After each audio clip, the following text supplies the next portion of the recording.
Assalamualaikum warahmatullahi wabarakatuh. In this video, we will learn about laboratory equipment function. Dalam video kali ini, kita akan mempelajari fungsi dari peralatan laboratorium.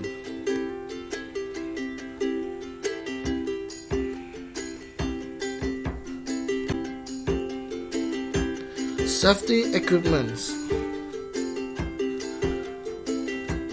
Peralatan keselamatan atau alat pelindung diri dalam laboratorium usually contains laboratory coat, latex gloves, safety goggles, and closed-toed shoes. Biasanya terbagi menjadi jas laboratorium, sarung tangan karet, kacamata pelindung, dan sepatu yang tertutup. Ini merupakan 4 alat pelindung diri yang paling mendasar yang harus tersedia saat kita bekerja di dalam laboratorium.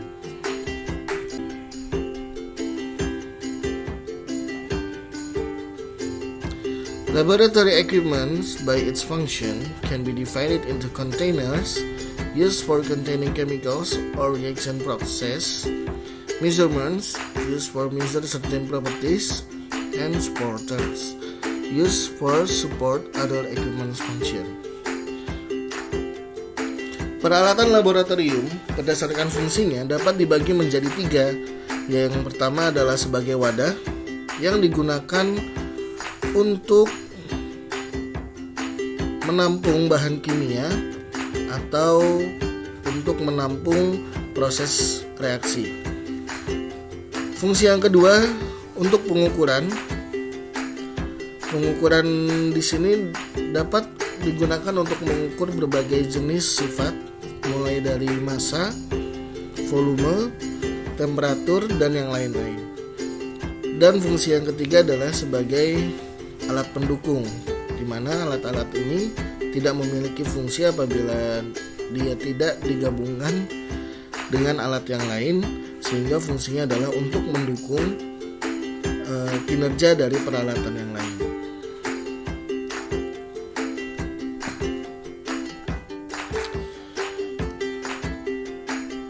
The glassware equipments, usually made from borosilicate type glass or Pyrex, can be divided into containers, measurements, and supporters. Peralatan gelas yang umumnya terbuat dari bahan gelas borosilikat atau bahan gelas Pyrex dapat dibagi menjadi 3, sebagai wadah, sebagai alat ukur, dan sebagai alat untuk pendukung. Sebagai wadah, contohnya adalah gelas kimia, kemudian labu Erlenmeyer, kemudian tabung reaksi, kemudian bisa juga cawan Petri, atau bisa juga gelas atau kaca arloji. Kemudian untuk pengukuran, contohnya adalah gelas ukur atau labu ukur atau pipet volume atau pipet ukur atau juga buret. Sedangkan sebagai alat pendukung, contohnya adalah pipet tetes atau dropper, kemudian corong yang ada di laboratorium biasanya bahannya dari gelas, tidak seperti yang ada pada gambar di video sebelumnya yang terbuat dari plastik. Sepertinya umumnya terbuat dari gelas sehingga masuk ke dalam peralatan gelas untuk corong. Kemudian ada juga batang pengaduk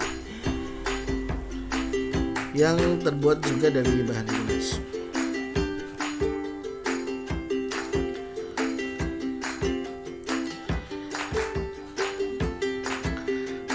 Non-glassware equipment, usually made from porcelain, iron or steel, rubber, plastic, and many more, can be divided into containers, measurements, and supporters. Peralatan non-glass yang umumnya dibuat dari bahan porselen, dari bahan besi, atau dari bahan karet dan juga plastik dan yang lainnya, dapat juga dibagi menjadi 3 fungsi. Fungsi yang pertama sebagai wadah, fungsi yang kedua sebagai alat ukur, dan fungsi yang ketiga sebagai alat pendukung. Sebagai wadah, contohnya adalah cawan, kemudian mortar, kemudian corong bahner. Karena corong bahner ini adalah corong khusus yang terbuat dari bahan porselen. Biasanya digunakan sebagai wadah dalam penyaringan. Kemudian untuk pengukuran peralatan non-glass, contohnya adalah neraca analitik, kemudian termometer, pH meter, spektrofotometer, dan lain-lain.